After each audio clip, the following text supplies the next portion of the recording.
Ayan, magandang araw mga Q. Welcome po dito sa ating YouTube channel, Super Q TV. Pasensya na kayo guys, medyo maingay po yung background natin ngayon mga Q. So ito mga Q, another bashers na naman yung babaspasan natin sa araw na ito guys.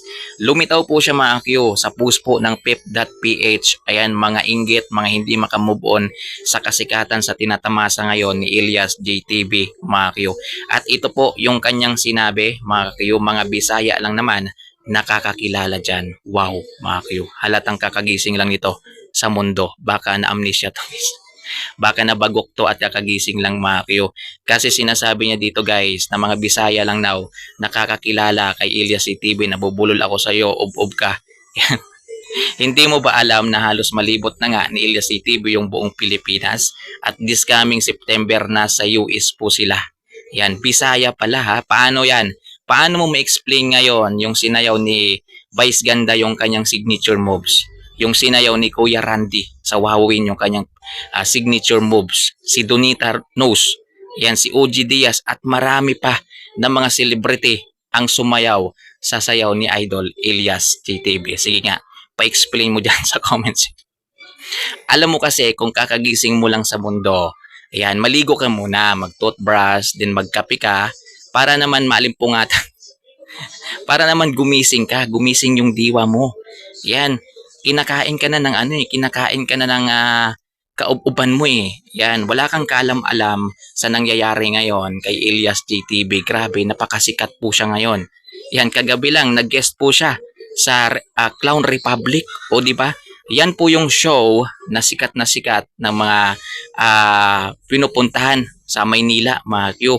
Clown Republic po, diyan po diyan po minsan sila sila Alan K, di ba, sila Attack, o basta marami pang mga komedyante na sikat diyan sa Maynila. Yan, nag-guest lang po siya doon kagabi. Ayan, nag-guest lang naman siya. Tapos kagabi po, June 30, araw ng linggo, araw ng Lunes pala, ay mayroon po siyang interview. Ayan, sa TV Patrol. O ayan. Ha? Ayan, i-explain ko lang sa iyo baka hindi mo alam yan na sinasabi mo mga Bisaya. Yes po, lahat po ng Bisaya kilalang kilala si Elias JTB. Ayan, hindi mo ba nakikita yan na dinodumog po siya tuwing magigig po siya sa mga pinupuntahan niyang lugar? Yan, nalibot na po ni Elias JTB yung buong Pilipinas.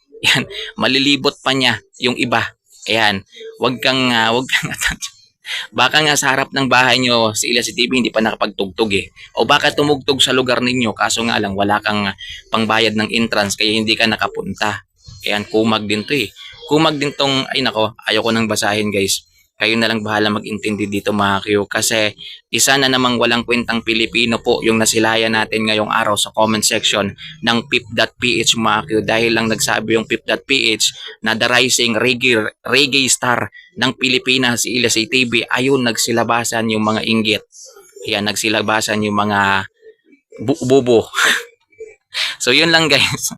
Ayun, nabubulol talaga ako dito. Kasi hindi talaga maiiwasan yung mga ganyang Pinoy, yung parang kakagising lang sa mundo na tumakyo at walang ibang pwedeng gawin kundi mangbash, yan, manghila ng mga kapwa Pinoy. Yan, bakit hindi na lang kayo matuwa sa tinatamasa ngayong kasikatan at karangyaan, yan, mga gig na sobrang dami ni Elias TV, mga Q, kaliwat kanan po. Kahit nga rest day nila guys, nagtatrabaho pa rin sila. Yan, kahapon, rest day nila kahapon.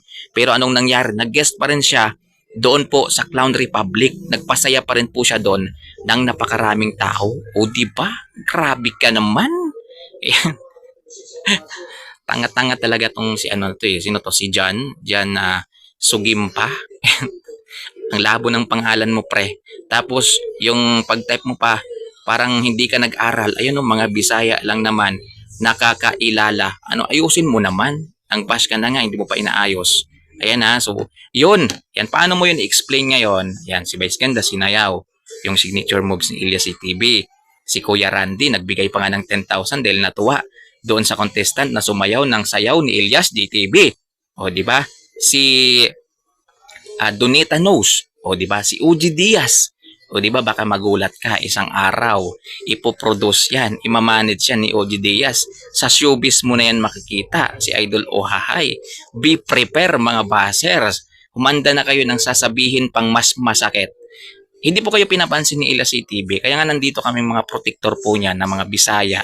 Iyan, wag nyo kaming maliitin ng mga Bisaya. Nakarating na kami ng Maynila. Iyan, baka kami yung mangmaliit sa inyo dyan.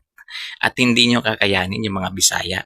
Yan, hinay-hinay lang po kayo kasi wala po tayong dapat pag-awayan dito eh. Yan, Bisaya man tayo or hindi. Wala pong dapat pag-awayan.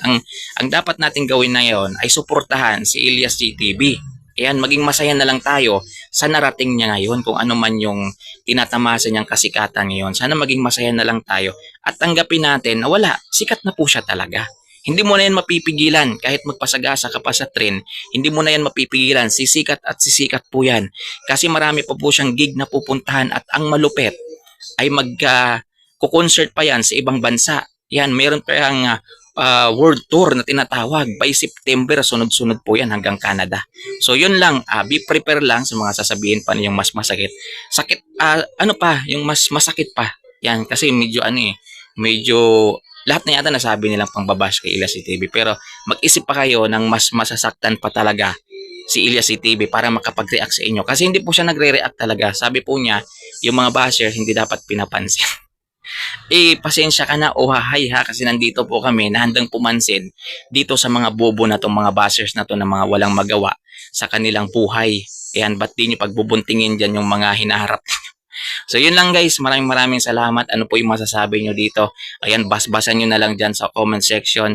Kasi paniguradong makikita rin naman niya to, itong post na to guys. Yan, makikita nyo to. Sana mag-viral tong post na to para makita ng kumag na tong hinayupak na to. Yung sinasabi niya na Bisaya lang daw yung nakakakilala kay Ilyas CTV. Abay, sarap mong kutusan. So yun lang guys, maraming salamat sa inyong panonood. Ingat po kayo palagi. Again po, sa mga supporters po ni Ilyas CTV guys, ayan, ingat po tayong lahat.